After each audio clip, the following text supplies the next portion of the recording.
പിതാവിൻ്റെയും പുത്രൻ്റെയും പരിശുദ്ധാത്മാവിൻ്റെയും നാമത്തിൽ ആമേൻ. പരിശുദ്ധ ദൈവമാതാവിൻ്റെ കരം പിടിച്ച് ദൈവപിതാവിനെ മുഖാഭിമുഖം കാണുവാൻ ഈ ഭൂമിയിലായിരുന്നുകൊണ്ട് മരിയൻ ഉടമ്പടി എടുത്തുകൊണ്ട് കൂടുതൽ വിശ്വസ്തയോടെ തീക്ഷ്ണതയോടെ മരിയൻ ഉടമ്പടി നിബന്ധനകൾ പാലിച്ച് മുന്നേറാൻ ഉതകുന്ന ലിവിങ് ഒറക്കിൾസ് ജീവവചസ്സുകൾ എന്ന വലിയ ശുശ്രൂഷയുടെ 49ാമത്തെ എപ്പിസോഡിലേക്ക് എല്ലാവരെയും ദൈവനാമത്തിൽ സ്വാഗതം ചെയ്യുന്നു. എല്ലാവർക്കും ഈസ്റ്ററിൻ്റെ ഈശോയുടെ തിരുവുദ്ധാനത്തിൻ്റെ എല്ലാവിധ അനുഗ്രഹാശംസകളും നേരുന്നു. ഈശോയുടെ തിരുവുദ്ധാനത്തിൻ്റെ ആ വലിയ കൃപകൾ ഈ ശുശ്രൂഷയിൽ വിവിധങ്ങളായ സമയങ്ങളിൽ പങ്കെടുത്ത് പ്രാർത്ഥിക്കുവാൻ പോകുന്ന മുഴുവൻ ദൈവമക്കൾക്ക് ലഭിക്കട്ടെ എന്ന് ആത്മാർത്ഥമായി പ്രാർത്ഥിക്കുകയും ചെയ്യുന്നു. ഇന്ന് നമ്മൾ സാക്ഷ്യവചന വിശകലനത്തിനായി എടുത്തിരിക്കുന്നത് UK സ്ഥിരതാമസമാക്കിയ ഒരു കുടുംബത്തിൻ്റെ സാന്ദ്ര എന്ന മകളുടെ കുടുംബത്തിൻ്റെ വലിയൊരു സാക്ഷ്യമാണ്. എൻ്റെ പേര് സാൻഡ്ര സബീൻ, എൻ്റെ ഹസ്ബൻഡ് സബീൻ, ഇത് മക്കൾ ഫിയോണ, ആൻമേരി ആൻഡ് ഇമ്മാനുവൽ.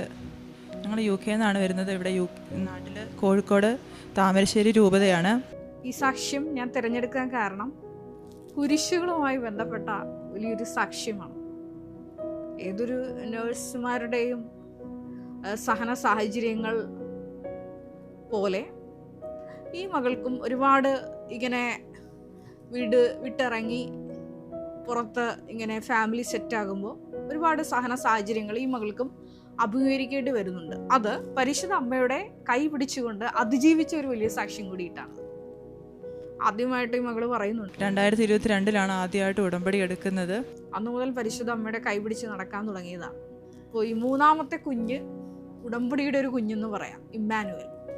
കാരണം ഉടമ്പടി വഴി പ്രാർത്ഥിച്ച് നല്ല കൃപയോടുകൂടി പ്രാർത്ഥിച്ച് കിട്ടിയ കുഞ്ഞാണെന്ന് ഈ അമ്മ സാന്ദ്ര എന്ന മകള് സാക്ഷ്യത്തിൽ പറയുന്നുണ്ട്. ഈ മകളുടെ സഹന സാഹചര്യങ്ങളെ പറ്റി പറയുമ്പോൾ ആദ്യമായിട്ടുള്ളത് OET പാസ്സാകുക എന്നുള്ളത് തന്നെയാണ് ആദ്യത്തെ കടമ. ഈ മകൾ പറയുന്നുണ്ട്, എൻ്റെ ഒരു കഴിവ് വെച്ച് ഇത് പാസ്സാക്കി എടുക്കുക എന്നുള്ളത് വളരെ ദുഷ്കരമായ കാര്യമാണ്. പക്ഷേ പരിശുദ്ധ അമ്മ ഈ മകള് സാക്ഷ്യത്തിൽ ഇങ്ങനെ തന്നെയാണ് പറയുന്നത്, സമയച്ചുരുക്കത്തിൻ്റെ ദൈവമാതാവ് മരിയൻ ഉടമ്പടി എടുത്തു വഴി പുതിയൊരു രാജ്യ നിയമം കൊണ്ടുവന്ന് എൻ്റെ ഈ OET കടമ്പയിൽ നിന്ന് എന്നെ ഒഴിവാക്കി തന്നു. മകൾ പറഞ്ഞത് പ്രകാരമാണ്, നമ്മുടെ എംപ്ലോയർ നമ്മളെ സപ്പോർട്ട് ചെയ്യുവാണെങ്കിൽ നമുക്ക് NMC പിൻ നമ്പർ കിട്ടുമെന്നും പറഞ്ഞു. അപ്പോൾ അമ്മ അത് വേറെ രീതിയിൽ ഇടപെടുകയാണ് ചെയ്തത്. അപ്പം ടൈം ഷോർട്ടനിങ് തന്നെയാണ് നടന്നതെന്ന് ഞാൻ വിശ്വസിക്കുന്ന ഉടമ്പടിയുടെ ഒരു ഫീച്ചറാണ് ടൈം ഷോർട്ടനിങ്. ഇപ്രകാരം അങ്ങനെ ആ ഒരു ആദ്യത്തെ കടമ്പ ഈ മകള് കടക്കുന്നു. അങ്ങനെ വലിയൊരു സഹനക്കടലിൽ നിന്ന് പരിശുദ്ധ അമ്മയുടെ കരം പിടിച്ച് സമയച്ചുരുക്കത്തിൽ ഈ മകള് നീന്തിക്കയറുന്നു. തുടർന്ന് എൻ്റെ ഒരു NHS ഹോസ്പിറ്റലിൽ ഇൻ്റർവ്യൂവിന് പോണ കാര്യം പറയുന്നുണ്ട് ഈ മകള്. അപ്പം പോകുന്ന വഴിക്ക് ഞാനൊരു ലേഡീനെ കാണുവാണ്. അവർ നീല ഗൗണ് ഇട്ടിട്ട് പച്ച ബാഗ്, അതായത് നമ്മുടെ ഉടമ്പടി തിരിയുടെ കളറുകൾ നീലയും പച്ചയും, അത് എക്സാക്ട്ലി ഞാനത് നോക്കിക്കൊണ്ട് വണ്ടി പോകുന്നതനുസരിച്ച് ഞാനത് വാച്ച് ചെയ്യായിരുന്നു. അപ്പോൾ എനിക്ക് മനസ്സിലായി അമ്മ സൈൻ തരുന്നതാണ് എന്ന് എനിക്ക് ഉറപ്പായിരുന്നു. അവിടെ ചെന്നിട്ടും ഈ ഇൻ്റർവ്യൂ പാനലിരിക്കുന്ന വ്യക്തികൾ, ഒരു ഇംഗ്ലീഷ് ലേഡിയും ഒരു മലയാളം ലേഡിയും ഉണ്ട്. അപ്പോൾ ഇവർ പരസ്പരം റെക്കമെൻഡ് ചെയ്ത്, ആ റെക്കമെൻഡ് ഒരു വ്യക്തി മറ്റൊരാൾക്ക് റെക്കമെൻഡ് ചെയ്യുമ്പോൾ അംഗീകരിപ്പിച്ചിട്ട് ഈ മകൾക്ക് ജോലിയും കൊടുക്കുന്നു. പുറത്തിറങ്ങുമ്പോൾ ഇവർ പറയുന്നുണ്ട്, ഈ കുഞ്ഞിനെ കണ്ടിട്ടാണ് എനിക്ക് ഇങ്ങനെ റെക്കമെൻഡ് ചെയ്യാൻ തോന്നിയത്. അപ്പോൾ ഈ മകൾ പറയുന്നുണ്ട്, അതൊന്നുമല്ല, ഉടമ്പടി എടുക്കുമ്പോൾ അത് പരിശുദ്ധ അമ്മയുടെ സാന്നിധ്യം തന്നെയാണ് ഈ മകൾക്ക് അനുവേദ്യമാകാൻ സാധിച്ചതെന്ന് സാക്ഷ്യത്തിൽ പറയുന്നുണ്ട്. വീണ്ടും നമ്മൾ സാക്ഷ്യത്തിൽ കാണുന്നുണ്ട്, ഈ മകൾക്ക് ഒരു പാനിക് അറ്റാക്ക് പോലെ വരുന്നു. അതിന് പ്രത്യേകിച്ച് ഉറക്കമില്ലാത്തൊരവസ്ഥയിൽ ഒരു മെഡിസിനും GP ജനറൽ പ്രാക്ടീഷൻ കൊടുക്കുന്നില്ല. കാരണം ഈ മകളൊരു ഫീഡിങ് മദർ ആയതുകൊണ്ട് അവിടെയും ഇതേപോലെ പരിശുദ്ധ ദൈവമാതാവിനെ വിളിച്ച് പ്രാർത്ഥിച്ച് ഹസ്ബൻഡ് ഉടമ്പടി തൈലം പുരട്ടി കൊടുക്കുന്നുണ്ടെന്ന് പറയുന്നു. ഒപ്പം തന്നെ അവർ ഡെയിലി ബ്രെഡ് പ്രാർത്ഥന 7 തവണ മുട്ടുകുത്തി ആശീർവാദം സ്വീകരിച്ചപ്പോൾ ആ ഒരു അവസ്ഥയിൽ നിന്ന് പെട്ടെന്ന് വിടുതൽ കിട്ടിയെന്ന് പറഞ്ഞു. വീണ്ടും ഈ മകളുടെ ജീവിതത്തിലെ പല സഹന സാഹചര്യങ്ങൾ പറയുന്നുണ്ട്. അതിലൊന്നാമത്തത് ഒരു റെസ്പിറേറ്ററി വാർഡിലാണ് ഡ്യൂട്ടി NHS ഹോസ്പിറ്റലിൽ കിട്ടുന്നത്. ഒരുപാട് സ്ട്രെസ്ഫുൾ ആയിട്ടുള്ള ഒരു സ്ഥലമായിരുന്നു. ആ സമയത്ത് ഇതേപോലെ ബഹുമാനപ്പെട്ട VP ജോസഫ് അച്ഛനെ നാട്ടിൽ വരുമ്പോൾ വന്ന് കാണുന്നുണ്ട്. അച്ഛൻ ഡോക്യുമെൻ്റെല്ലാം സമർപ്പിച്ച് പ്രാർത്ഥിക്കുന്നുണ്ട്. അപ്പോൾ ബഹുമാനപ്പെട്ട VP ജോസഫ് അച്ഛനും പരിശുദ്ധ അമ്മയും സ്വപ്നത്തിൽ വന്ന് ഈ മകളോട് റീഅഷുറൻസ്, സാന്നിധ്യം അറിയിക്കുന്നുണ്ട്. അപ്പോൾ ജോസഫ് അച്ഛൻ പറയുന്നുണ്ട് 35ാമത്തെ ദിവസത്തിൽ നിൻ്റെ വിഷയത്തിന് തീരുമാനം ഉണ്ടാകും. ഈ മകൾ പറയുന്നുണ്ട്, അത് ഞാൻ എണ്ണി നോക്കി October 10 ഡേറ്റ് വരുന്നത്. പക്ഷെ അതിന് മുമ്പ് തന്നെ ഒരു October 3 ആയപ്പോഴത്തേക്കും തന്നെ പരിശുദ്ധ അമ്മയുടെ വലിയ ഇടപെടലുണ്ടായി. ഈ മകൾക്കൊരു എൻഡോസ്കോപ്പി വാർഡിലോട്ട് മാറ്റം കിട്ടുന്നുണ്ട് എന്ന് പറഞ്ഞു. പിന്നെ ഹസ്ബൻഡ് കുഞ്ഞ് ജനിച്ചപ്പോൾ തന്നെ ഹസ്ബൻഡ് ഒരു വയറുവേദന വരുന്നുണ്ട്. ഇങ്ങനെ ഒരുപാട് സഹന സാഹചര്യങ്ങൾ, പ്രതീക്ഷിക്കാത്ത സമയങ്ങളിലെല്ലാം വരുന്ന സഹന സാഹചര്യങ്ങളെല്ലാം അതിജീവിച്ചുകൊണ്ട് വളരെ സന്തോഷത്തോടു കൂടിയിട്ടാണ് ഇന്ന് ഈ കുടുംബം അവർ സെറ്റിലായി ഇവിടെ വന്ന് സാക്ഷ്യം പറയുന്നു. ഈ സാക്ഷ്യത്തിൻ്റെ ഇടയ്ക്ക് ഈ സാന്ദ്ര എന്ന മകൾ പറയുന്ന ഒരു കാര്യമുണ്ട്. അതാണ് എന്നെ ഈ ഒരു സാക്ഷ്യം എടുക്കാൻ പ്രേരിപ്പിച്ചത്. അതായത് സഹനക്കടലിൽ നമ്മളിങ്ങനെ നീന്തി നീന്തി നടക്കേണ്ട വരും. പക്ഷേ പരിശുദ്ധ അമ്മയുടെ മധ്യസ്ഥതയുണ്ടെങ്കിൽ നമ്മളത് മുക്കിക്കളയത്തില്ല. അപ്പം നമുക്ക് എല്ലാവർക്കും സുപരിചിതമായിട്ടുള്ള വചനമാണ് ഏശയ്യ 43:2. ബഹുമാനപ്പെട്ട VP ജോസഫ് അച്ഛൻ ഉടമ്പടി ധ്യാനത്തിൽ എപ്പോഴും നിങ്ങളോട് പറയുന്ന ഒരു വചനമാണ്. അതായത് നീ സമുദ്രങ്ങൾ, നദികൾ കടക്കുമ്പോൾ അത് നിന്നെ മുക്കിക്കളയുകയില്ല. അതായത് അഗ്നിയിലൂടെ നടന്നാലും ജ്വാല നിന്നെ ദഹിപ്പിക്കുകയില്ല. അത് അഭിഷേകത്തിൻ്റെ ഒരു തലമാണ്. ഈ മകളുടെ ജീവിത അനുഭവങ്ങളിലൂടെയാണ് ഈ മകൾക്ക് ഈ ഒരു അനുഭവം നേടിയെടുക്കാൻ സാധിച്ചത്. അതായത് മരിയൻ ഉടമ്പടി എടുക്കുമ്പോൾ സഹനങ്ങളില്ല എന്നുള്ളതല്ല. മരിയൻ ഉടമ്പടി ഉടനടി അനുഭവം എന്ന് പറയുമ്പോഴും ജീവിതത്തിൽ നമ്മളെയൊക്കെ കൂടുതൽ ശക്തീകരിക്കാനും ദൈവ കൃപയിൽ വളർത്താനും ഒക്കെ ഒരുപാട് സഹന സാഹചര്യങ്ങൾ ദൈവം ഇങ്ങനെ ഒരുക്കി വെച്ചിട്ടുണ്ട്. അതെല്ലാം ജ്ഞാനസ്നാനമായി ഏറ്റെടുത്തുകൊണ്ട് ദൈവകൃപ ആർജിക്കാനുള്ള വലിയൊരു വിളിയാണെന്ന് തിരിച്ചറിയണം എന്നുകൂടിയിട്ടാണ് ഈ മകൾ സാക്ഷ്യത്തിൽ പറഞ്ഞു വയ്ക്കുന്നത്. അതാണ് ഈ സാക്ഷ്യത്തിൻ്റെ ഒരു ഹൈലൈറ്റ് എന്ന് പറയുന്നത്. സാക്ഷ്യം ഞാൻ തിരഞ്ഞെടുക്കാൻ കാരണം അതാണ്. ആ മകൾക്ക് ആ ബോധ്യം കിട്ടി. കാരണം നമുക്കറിയാം, വിശുദ്ധ പൗലോസ് അപ്പോസ്തലൻ റോമാക്കാർക്ക് എഴുതിയ ലേഖനത്തിൽ 5-ാം അധ്യായത്തിൽ നമ്മൾ വായിക്കുന്നുണ്ട്, കഷ്ടത സഹനശീലവും. ഈ ഇങ്ങനെ സഹനശീലം ഇങ്ങനെ വരുമ്പോഴാണ് ബാക്കി പുണ്യങ്ങളൊക്കെ ഓട്ടോമാറ്റിക്കായിട്ട് വരുന്നത്. ആത്മധൈര്യവും പ്രത്യാശയൊക്കെ പിന്നാലെ വരുന്നത്. അപ്പം ആ ഒരു തലത്തിലേക്ക് ഈ മകൾക്ക് ഉടമ്പടി വഴിയായിട്ട് ഉയർത്തപ്പെടാൻ സാധിച്ചു എന്നുള്ളതാണ് ഈ ഒരു സാക്ഷ്യത്തിൻ്റെ വിജയം എന്ന് പറയുന്നത്. ഈ ദിവസങ്ങളിൽ പുനരുത്ഥാനത്തിൻ്റെ മഹോത്സവം കൊണ്ടാടുന്ന ഈ സുദിനത്തിൽ ഈ കുരിശിനെ പറ്റി ധ്യാനിക്കുമ്പോൾ ഒരുപാട് വചനങ്ങൾ എൻ്റെ മനസ്സിലോട്ട് ഓടി വരുന്നുണ്ട്. അതിൽ ഒന്നാമത്തെ വചനം വിശുദ്ധ പൗലോസ് അപ്പോസ്തലൻ റോമാക്കാർക്ക് എഴുതിയ ലേഖനത്തിൽ 5-ാം അധ്യായം 8-ാം തിരുവചനമാണ്. അതായത് നമ്മൾ പാപികളായിരിക്കെ ക്രിസ്തു നമുക്ക് വേണ്ടി മരിച്ചു, അങ്ങനെ നമ്മോടുള്ള സ്നേഹം അവിടെ നിന്ന് പ്രകടമാക്കി. അതെ, കുരിശുകൾ എപ്പോഴും ദൈവസ്നേഹത്തെ സ്വന്തമാക്കാനുള്ള ഒരു ആന്തരിക ദൈവവിളിയാണ്. അത് നമ്മൾ തിരിച്ചറിഞ്ഞേ മതിയാകും. മരിയൻ ഉടമ്പടിയിൽ നിൽക്കുമ്പോൾ നിനച്ചറിയാത്ത കുറേ സഹന സാഹചര്യങ്ങൾ നമ്മുടെ ജീവിതത്തിൽ ഉണ്ടാകും. അതെല്ലാം ഒരു ജ്ഞാനസ്നാനമാണ് എന്നുള്ളൊരു അവബോധത്തിലേക്ക് നമ്മൾ വളരേണ്ടിയിരിക്കുന്നു. അതാണ് റോമ 5:8. നാം പാപികളായിരിക്കെ ക്രിസ്തു നമുക്ക് വേണ്ടി മരിച്ചു. അതായത് ഒരു പക്ഷേ ഒരു നല്ല മനുഷ്യന് വേണ്ടിയൊക്കെ മരിക്കാൻ ആരെങ്കിലും തുനിഞ്ഞേക്കാം, നീതിമാന് വേണ്ടി മരിക്കാനൊക്കെ. പക്ഷേ നമ്മൾ പാപികളായിരിക്കുകയാണ് ഈശോ ആ രക്ഷാകര ദൗത്യം ഏറ്റെടുത്തത്, നമുക്ക് വേണ്ടി ബലിയായി തീർന്നത്. അപ്പോൾ മരിയൻ ഉടമ്പടിയിൽ നിലനിൽക്കുമ്പോൾ ആദ്യം നമുക്കുണ്ടാകേണ്ട ഒരു മനോഭാവം ഇതാണ്. അതായത് പാപങ്ങൾ ഏറ്റെടുക്കാനുള്ള, മറ്റുള്ളവരുടെ വിശുദ്ധീകരണത്തിനും ഉയർച്ചയ്ക്കും വേണ്ടി വെല്ലുവിളിയായി ഓരോ സഹന സാഹചര്യങ്ങളെയും ദൗത്യങ്ങളെയും ഏറ്റെടുക്കുക എന്നുള്ള ഒരു വലിയൊരു ആത്മീയ ബോധ്യം ഉൾക്കൊള്ളേണ്ട ഒരു സമയം കൂടിയിട്ടാണ് ഈ ഉയർപ്പ് ഞായർ. അതുമല്ലെങ്കിൽ ഈ ഒരു നോമ്പുകാലത്തിൻ്റെ അവസാനം നമ്മൾ എത്തുന്ന ഈ ഒരു ഉയർപ്പിൽ നമ്മൾ എടുക്കേണ്ട ഒരു തീരുമാനം. രണ്ടാമതായിട്ട് ഈ ഉയർപ്പ് ഞായറാഴ്ച നിങ്ങളോട് ഞാൻ പറയാൻ ആഗ്രഹിക്കുന്ന മറ്റൊരു വചനം വിശുദ്ധ യോഹന്നാൻ്റെ സുവിശേഷത്തിലെ 13-ാം അധ്യായം 8-ാം തിരുവചനമാണ്. അതായത് എപ്പോഴും ഒരു ഉയർപ്പ്, അതുമല്ലെങ്കിൽ മഹത്വം നമ്മുടെ ജീവിതത്തിൽ കൈവരിക്കാൻ നമുക്ക് സാധിക്കുന്നത് ഈശോയുടെ പീഡാനുഭവത്തോട് ഇഴുകിച്ചേരുമ്പോഴാണ്. ഈശോ പത്രോസിൻ്റെ കാല് കഴുകാൻ വരുമ്പോൾ പത്രോസ് പറയുന്നുണ്ട്, എൻ്റെ കാല് കഴുകണ്ട. അപ്പോൾ ഈശോ അതിന് മറുപടി പറയുന്നത് ഇപ്രകാരമാണ്, നിന്റെ പാദം ഞാൻ കഴുകിയില്ലെങ്കിൽ നിനക്ക് എന്നോടുകൂടെ പങ്ക് ഉണ്ടായിരിക്കുകയില്ല. ഈശോയുടെ ഒരു സ്നേഹത്തിൻ്റെ ചുംബനമാണ് ഓരോ സഹനമെന്ന് തിരിച്ചറിയാനുള്ള ഒരു കാലഘട്ടം കൂടിയിട്ടാണ് ഈ ഒരു ഉത്ഥാനം നമ്മുടെ ജീവിതത്തിൽ ഉണ്ടാകേണ്ടത്. അതായത് അവിടുന്ന് നിന്നെ കഴുകുന്നില്ലെങ്കിൽ, സഹനമാകുന്ന സ്നാനത്തിലൂടെ കഴുകുന്നില്ലെങ്കിൽ, തീർച്ചയായിട്ടും അവിടത്തോടു കൂടി നമുക്ക് പങ്കുണ്ടായിരിക്കുകയില്ല. ആ ഒരു വചനബോധ്യത്തിലേക്ക് ഈ സാന്ദ്ര എന്ന മകൾക്ക് ഉയരാൻ സാധിച്ചു. വീണ്ടും തിരുവചനത്തിൽ നമ്മൾ ഇപ്രകാരം വായിക്കുന്നുണ്ട്, എന്തിനാണ് ഇങ്ങനെ ഒരുപാട് സഹനങ്ങൾ ജീവിതത്തിൽ ദൈവം അനുവദിച്ചു തരുന്നത്? എന്തുകൊണ്ടാണ് നമ്മുടെ ജീവിതത്തിലൊക്കെ ഒരുപാട് കേൾക്കപ്പെടാത്ത പ്രാർത്ഥനകൾ ഇങ്ങനെ ഉയരുന്നത്? അതിങ്ങനെ ചില വിഷയങ്ങളൊക്കെ വർഷങ്ങളായിട്ട് പ്രാർത്ഥിച്ചിട്ടും ചിലതൊക്കെ മാറ്റപ്പെടാതെ തന്നെ നിലനിൽക്കുന്നത് എന്തിനു വേണ്ടിയിട്ടാണ്? അതിൻ്റെ ഉത്തരവും സുവിശേഷം അതുമല്ലെങ്കിൽ തിരുവചനം നമുക്ക് പറഞ്ഞു തരുന്നുണ്ട്. അത് റോമ 8:17. അതെ, അവനോടൊപ്പം ഒരിക്കൽ മഹത്വപ്പെടേണ്ടതിന് ഇപ്പോൾ നാം അവനോടുകൂടെ പീഡ അനുഭവിക്കുന്നു. ഈശോയുടെ കൂടെ ഉള്ള ഒരു മഹത്വത്തിൻ്റെ വാഴ്ചയിലേക്കാണ് നിന്റെ വളർച്ചയെങ്കിൽ തീർച്ചയായിട്ടും സഹനങ്ങൾ നിന്റെ സഹയാത്രികയായിരിക്കും. അതുമല്ലെങ്കിൽ സഹനങ്ങൾ നിന്റെ കൂടെ ഉണ്ടായിരിക്കും. ആ ഒരു വലിയ വിളി കൂടിയിട്ടാണ് ഈ ഉയർപ്പിൻ്റെ സന്ദേശം നമ്മളെ ആ ഒരു ചിന്ത കൂടി നമുക്ക് മുമ്പിൽ തുറന്നിടുന്നുണ്ട്.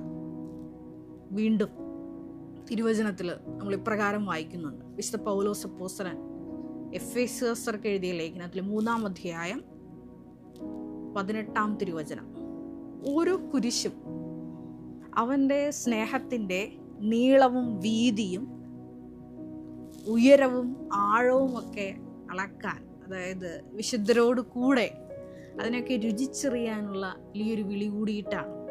വീണ്ടും വിശുദ്ധ പൗലോസ് അപ്പോസ്തലൻ റോമാക്കാർക്ക് എഴുതിയ ലേഖനത്തിൽ 6-ാം അധ്യായം 3-ാം തിരുവചനത്തിൽ നമ്മൾ ഇപ്രകാരം വായിക്കുന്നുണ്ട്, എന്തിനു വേണ്ടിയിട്ടാണ് ഒരു ക്രിസ്ത്യാനി, അതുമല്ലെങ്കിൽ അക്രൈസ്തവ സഹോദരങ്ങളാണെന്നുണ്ടെങ്കിൽ തങ്ങളുടേതായ ജീവിത സഹന സാഹചര്യങ്ങളുടെ സ്നാനം സ്വീകരിക്കേണ്ടത് എന്തിനാണ് എന്നുള്ളതിൻ്റെ ഉത്തരം പറഞ്ഞിരുന്ന വലിയൊരു തിരുവചനമാണ് റോമ 6:3.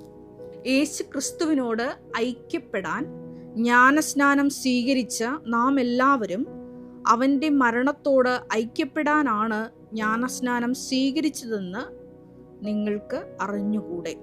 അതെ, അവൻ്റെ പീഡാസഹനത്തോട് ഐക്യപ്പെടാൻ കൂടിയിട്ടാണ് നമ്മുടെ ജീവിതത്തിലും സഹന സാഹചര്യങ്ങളെ ഏറ്റെടുക്കേണ്ടത്.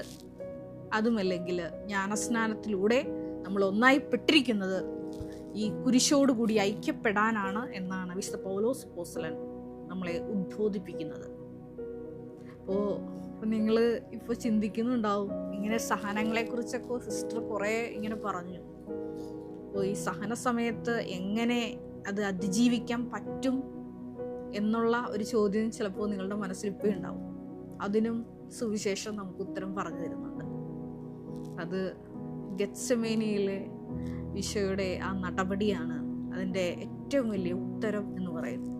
ലൂക്കായുടെ സുവിശേഷം 22-ാം അധ്യായത്തിൽ മരണവേദനയിൽ ഈ ലോകത്ത് ജനിക്കാൻ പോകുന്ന ഓരോ വ്യക്തികളുടെയും പാപഭാരം ഉൾപ്പെടെ ചുമലിൽ താങ്ങിയ ഈശോയുടെ അതികഠോരമായ ആ മനോവേദനയിൽ രക്തം വിയർത്ത് അവിടുന്ന് ഗെത്സമേനിയിൽ പ്രാർത്ഥിക്കുമ്പോൾ, കഴിയുമെങ്കിൽ ഈ പാനപാത്രം എന്നിൽ നിന്ന് അകന്നു പോകണമേ എന്ന് അവിടുന്ന് പ്രാർത്ഥിക്കുന്നുണ്ട്.